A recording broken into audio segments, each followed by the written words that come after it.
मतलब इतना ये लोकतंत्र की खूबसूरती नहीं है। लोकतंत्र की खूबसूरती है कि कहीं भी असंतोष है तो उसको दूर किया जाए। आप देश के मालिक हैं, आपको देश के बड़े बड़े मुद्दों पर देखना चाहिए। आज किसान आत्महत्या करने पर उतारू है, किसान की फसल का समर्थन मूल्य नहीं मिल रहा है, किसान को खाद बीज जो आप अपने माध्यम से देते हैं वो उसके पास सही मात्रा में नहीं पहुंचता है, नहीं उसको सब्सिडी मिलती है।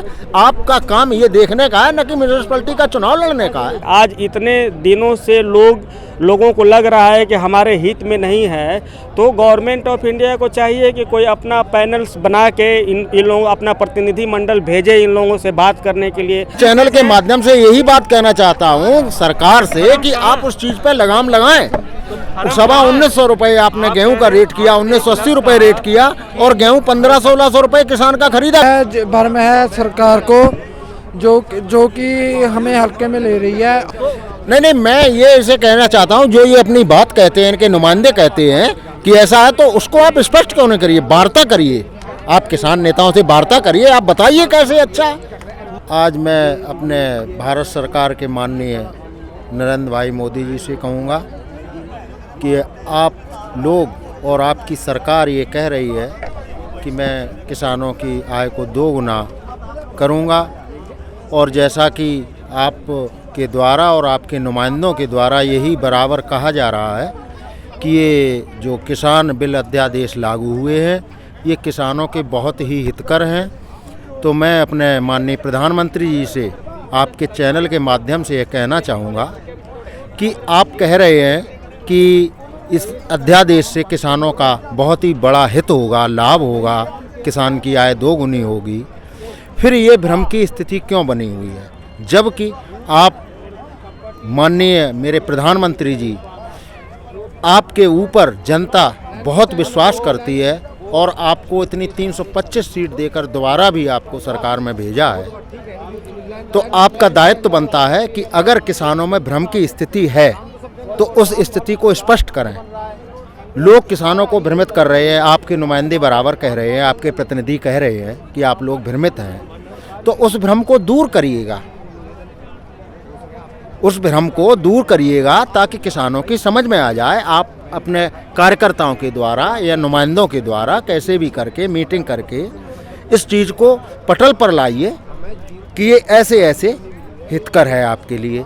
अब किसान यहाँ पे इकट्ठा हुआ है, किसानों के बहुत से संगठन हैं, कुछ चुनिंदा संगठनों के राष्ट्रीय अध्यक्ष हैं, उन लोगों के साथ आप वार्ता करें। आप माननीय मेरे प्रधानमंत्री जी से जनता को बहुत उम्मीद है और बहुत विश्वास करती है जनता मोदी जी का विरोध बिल्कुल भी नहीं करना चाहती है। आप उसको समझाइए। हो सकता है कि हम किसानों के कोई भ्रम हो, गलत हो, लेकिन ये कहा जा रहा है कि आप मेरी जमीन का, आपको लगता है कि कोई किसानों को भ्रम है? चैनल के माध्यम से यही बात कहना चाहता हूँ सरकार से कि आप उस चीज़ पर लगाम लगाएं। सवा 1900 रुपये आपने गेहूं का रेट किया, 1980 रुपये रेट किया और गेहूं 1500-1600 रुपये किसान का खरीदा गया। नहीं, मैं ये इसे कहना चाहता हूँ, जो ये अपनी बात कहते हैं, इनके नुमाइंदे कहते हैं कि ऐसा है, तो उसको आप स्पष्ट क्यों नहीं करिए, वार्ता करिए। आप किसान नेताओं से वार्ता करिए, आप बताइए कैसे अच्छा। उसका नहीं होगा, नहीं, ये आंदोलन हो रहा है किसानों। एक बार सोचिए आप, इतनी सर्दी में किसान यहाँ जमा होगा। मेरे भी साथी हैं, 50 साथी करीब आ चुके हैं और साथी रास्ते में आ रहे हैं। किसान इतनी सर्दी में क्या किसी को आने का कोई यहाँ पे कोई मजा हो रहा है? पब्लिक को दुखी है ना, पब्लिक परेशान है। ये शासक का दायित्व बनता है कि आपकी जनता अपनी जनता के प्रति अच्छा बर्ताव करे, अच्छा व्यवहार करे, अच्छा काम करे। सप्ताह में 1 दिन, महीने में 1 दिन मन की बात कर लेता है। मन की बात से काम नहीं चलता। हैदराबाद जाके म्यूनिसिपैलिटी का जो झाड़ू देने वाला वो होता है इलेक्शन, उसका जाके लड़ रहा पूरा सरकार। तो आप क्या बताते हैं उसके बारे में? अब ये तो इनको इन चीज़ों पे जो बड़े मुद्दे हैं, देश के मुद्दे हैं, उन चीज़ों का ध्यान देना चाहिए और जरा से चुनाव में इनको इंटरफियर नहीं करना चाहिए। ये तो आम बात है, चुनाव है, चलता रहता है, उसमें कहीं पे भी पार्टी को लिप्त नहीं होना चाहिए। आप देश के मालिक हैं, आपको देश के बड़े बड़े मुद्दों पर देखना चाहिए। आज किसान आत्महत्या करने पर उतारू है, किसान की फसल का समर्थन मूल्य नहीं मिल रहा है, किसान को खाद बीज जो आप अपने माध्यम से देते हैं वो उसके पास सही मात्रा में नहीं पहुंचता है, नहीं उसको सब्सिडी मिलती है। आपका काम ये देखने का है, न कि म्यूनिसिपैलिटी का चुनाव लड़ने का है। चुनाव आपकी पार्टी के नुमाइंदे होंगे, पार्टी के कार्यकर्ता होंगे, वो लड़ेंगे लड़ाएंगे, कौन जीतेगा कौन हारेगा ये मसला केंद्र सरकार का नहीं है कि आप बड़े नेता जाके उस चुनाव में लिप्त हो जाइएगा। आपके योगी जी ये भी लोग कह रहे हैं कि किसानों को भ्रम हो सकता है, क्या कोई भ्रम है किसानों को? सरकार को कोई भ्रम नहीं है, भ्रम है सरकार को जो कि हमें हल्के में ले रही है। और हमने बता दिया है कि जैसे हम पीछे हरियाणा से पार करके आए, कहने देते कि किसान को हिमाचल हरियाणा पार नहीं करने देंगे, आज सभी बॉर्डर तोड़ के हम दिल्ली में, अब कहा जा रहा था कि दिल्ली में एंटर नहीं होने देंगे हम। आज निरंकारी मैदान में खड़े हैं तो रोक ले सरकार, जी रोक सकती थी हम जहाँ पे आ गए। आपका शुभ नाम क्या है? हरप्रीत सिंह, डिस्ट्रिक्ट पंजाब से, डिस्ट्रिक्ट रूपनगर और विलेज चैड़ियाँ। और मैं ये कहना चाहूँ किसानों ਨੂੰ ਬੇਨਤੀ करना चाहना ਜਿਹੜੇ ਉਰੇ ਹੁਣ ਨਵੇਂ आ रहे ने, कह रहे हैं कि किसानों को गलतफहमी हो गई है, किस बात तो की? भ्रम हो गया है, ये मोदी जी कह रहे हैं। हाँ जी, और भ्रम कांग्रेस ने भ्रम पैदा कर दिया है, जिसकी भ्रम की वजह से किसान जो है आ रहे हैं, नहीं तो कानून तो हमने बहुत अच्छा बनाया। नहीं कानून जी अच्छा होता, मेरी बात सुनो। मुझे रोटी की भूख नहीं है तो कह रहे खाओ कि जे क्या ज़बरदस्ती। जिन लोगों पे जो कानून लागू होने चाहिए उनको ही अच्छे नहीं लग रहे तो ऐसे कैसे होगा? जे तो फिर गुंडागर्दी होगी, ज़बरदस्ती होगी, तानाशाही होगी, लोकतंत्र तो नहीं है जहाँ पे, दिख ही रहा है सभी को। तो इसलिए देख रहे हैं कि जो ओपन जेल बना रखी है, जे मैं किसान वीरों को बेनती करना चाहता हूँ कि जहाँ पे मत आइए और बॉर्डरों पे अपना डटे रहे, किसान वीरों को बेनती कर रहा हूँ। मेरा नाम संतोष कुमार हुआ। और किसानों के बारे में जो अफवाह फैलाया जा रहा है कि इनको कोई समझ नहीं है, इनके लिए जो नीतियाँ बन रही हैं वो बिल्कुल मतलब कि अच्छी हैं, लेकिन इन लोगों को बरगलाया जा रहा है। तो मैं एक बात बताऊं कि जिसके लिए भी नीति बनाई जाती है तो पहला क्या है कि उस स्टेक होल्डर को जो भी पॉलिसी मेकिंग है उसमें शामिल किया जाए, तो पहले शामिल नहीं किया गया।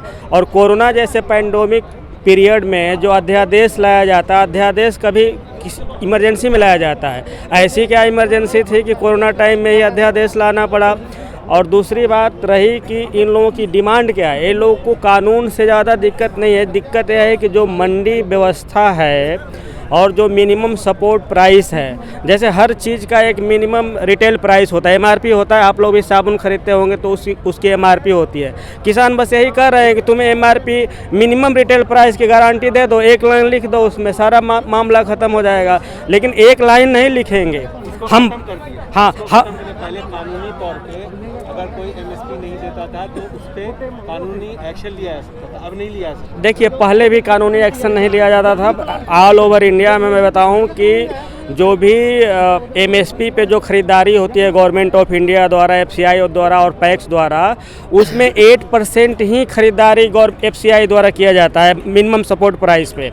लेकिन अब उस व्यवस्था को भी ख़त्म करने की साजिश है कि पूरा का पूरा जो एग्रीकल्चर सेक्टर है वो प्राइवेट कंपनियों के जो सेक्टर्स है उसके गिरफ्त में देने के लिए साजिश है।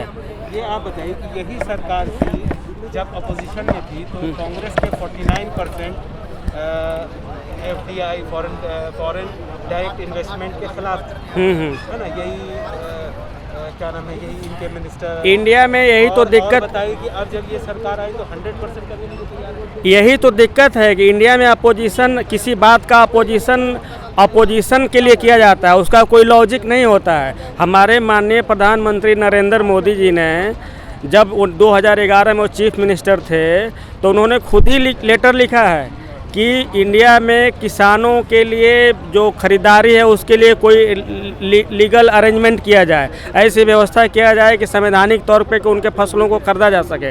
लेकिन जब अपने पावर में आए तो पता चला कि सबसे अब कमज़ोर किसानी है, किसानी पर ही मतलब कि इस तरह की व्यवस्था की जा रही है। ऐसा बताइए कि ऐसा क्यों होता है? क्या ये कोई एलियन है जिसके कंट्रोल में ये चले आते हैं, या अमेरिका है कोई सुपर पावर है जो उसको बिल्कुल चेंज कर देती है? सर कोई सुपर पावर नहीं है। आप देखते हुए कि इंडस्ट्रियल सेक्टर के लिए डिफरेंट प्रेशर ग्रुप्स होते हैं, जैसे सीआईआई है, एसोचैम है, उसके लिए कोई भी पॉलिसी बनती है तो उसका एक मीटिंग होकर फाइनेंस मिनिस्टर को बुला के प्रेशर क्रिएट करा दिया जाता है गवर्नमेंट ऑफ इंडिया पे। हम किसानों के पास कोई प्रेशर ग्रुप नहीं है, आपस में बटे हुए हैं। ठीक है, लेकिन इसका भी एक थ्रेशोल्ड लेवल होता है। जैसे कि पानी इतना तक रहे तो आप समझ जाइएगा, लेकिन जब पानी सर से ऊपर चले जाए, जब पता चल जाए कि अब मुझे मरना ही है, अब मेरी जो भी रोजी रोटी है वो ख़त्म होने वाली है, तब फिर करो या मरो की स्थिति आ जाती है। अब क्या करें, अब तो खेत बिक जाए, वैसे भी चुप रहेंगे तो खेत बिक जाएगा और क्या कहते हैं कि मर जाएंगे, और नहीं भी होगा तब भी मरना ही है। तो उससे अच्छा है कि अपनी बात कहें। और रही बात सुनने की, आज इतने दिनों से लोगों को लग रहा है कि हमारे हित में नहीं है, तो गवर्नमेंट ऑफ इंडिया को चाहिए कि कोई अपना पैनल्स बना के इन लोगों अपना प्रतिनिधि मंडल भेजे इन लोगों से बात करने के लिए।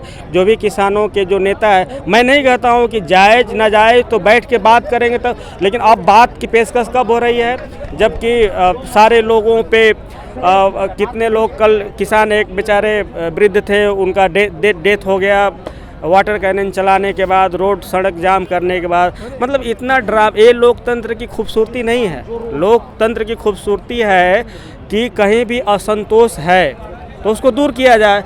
और भारत में मैं एक बात बताऊं, वैसे तो लोग कहते हैं कि एग्रीकल्चर का जो रोल है वो 13.5% है, लेकिन एग्रीकल्चर का रोल 13.5% है, लेकिन वो 70% लोगों का भरण पोषण करता है। ऐसे समझिए जैसे कि मान लीजिए आपकी सैलरी 50,000 रुपये है, 50,000 रुपये में आप सेविंग कर लिए 35,000 रुपये पर महीना, तो आप तो जीडीपी में रोल प्ले कर दिए। आपका पैसा जीडीपी की, आपका रोल हो गया जीडीपी में। लेकिन आपका भाई जो घर में रहता है, आपके माता पिताजी को उस एग्रीकल्चर से सेवा करता है, उसका खर्चा चलाता है जो 5 लोगों का, तो उसका तो जीडीपी में वो रिकॉर्ड नहीं हुआ ना। तो लोग जितने भी टीवी पे बैठे लोग हैं, उस तरह के जो जिनको कि खेती किसानी से कोई मतलब नहीं, वो लोग बोलते हैं कि एग्रीकल्चर का बहुत बड़ा रोल नहीं। अरे भाई कैसे नहीं है? एग्रीकल्चर का रोल जब जीडीपी में आपका काउंट ही नहीं हुआ, जीडीपी में तो उसका जिसका काउंट हुआ उसी का रोल उसमें इकोनॉमिक सर्वे में आएगा। और जिसका काउंट नहीं हुआ, जो आपका भाई गांव में 10 लोगों का परवरिश कर रहा है, उसको खाना पीना खिला रहा है, जो सरप्लस अनाज हो रहा है शहरों के लिए भी भेज रहा है, बाहर के लिए भी भेज रहा है, एग्रीकल्चरल जितने भी प्रोडक्ट हैं। देखिए किसानों का जो मेन जो उस पर विरोध है कि पहले तो मैं थोड़े शब्दों में आपको क्या कहते हैं, जो नया 3 कृषि कानून बना है उसमें मैं आपको बता दूं कि जो पहला कानून है आवश्यक वस्तु भंडारण अधिनियम, जिसके अंतर्गत कोई भी आवश्यक वस्तु का भंडारण नहीं किया जा सकता। इस कानून में उसको ओपन कर दिया गया है कि आप कोई भी जो स्टॉकिस्ट है या उसको भंडारण कर सकता है। दूसरा है कि जो प्राइवेट जो कंपनियां हैं वो कॉन्ट्रैक्ट के थ्रू आपसे किसानों से डायरेक्ट कॉन्ट्रैक्ट कर सकती हैं कि आपका हम इतना प्राइस पे इसका आपका जो धान और गेहूं है उसको हम खरीद सकते हैं, ठीक है, उसमें भी कोई दिक्कत नहीं है। अब मेन किसानों का है कि इसमें भय है कि जो मंडी की व्यवस्था है वो मंडी की व्यवस्था ख़त्म हो जाएगी। इसमें इस कानून में कहीं नहीं लिखा गया है कि मंडी की व्यवस्था ख़त्म हो जाएगी, लेकिन जैसे ही प्राइवेट सेक्टर्स है, किसानों का जो मेन डिमांड है वो डिमांड है कि आप जो भी कृषि कानून बने हैं उसमें आप एक बात की गारंटी दे दीजिए कि जो भी कोई भी प्राइवेट कंपनी किसी किसान से कॉन्ट्रैक्ट करेगी तो वो उसको मिनिमम सपोर्ट प्राइस है, मीन्स जो मिनिमम जो रिटेल प्राइस है उसका इसमें कानूनी रूप से गारंटी दे दी जाए। सरकार कह रही है कि जैसे कि अपने कई स्टेट के चीफ मिनिस्टर कह रहे हैं कि मैं राजनीति छोड़ दूंगा, प्रधानमंत्री कह रहे हैं कि नहीं ऐसा नहीं हो सकता है। तो जब सारे लोग जब ऐसे कह रहे हैं तो उसको कानूनी रूप से लिखने में क्या दिक्कत है? इसका मतलब है कि अविश्वास बढ़ रहा है, इसीलिए कि किसान अविश्वास में है। तो मेन ये समस्या है।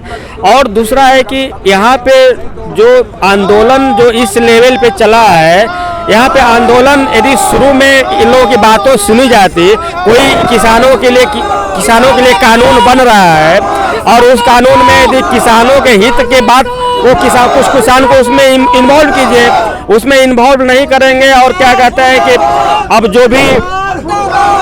जो भी उसका फायदा नुकसान है तो उसको उसमें शामिल करना पड़ेगा। ये मेन डिमांड है।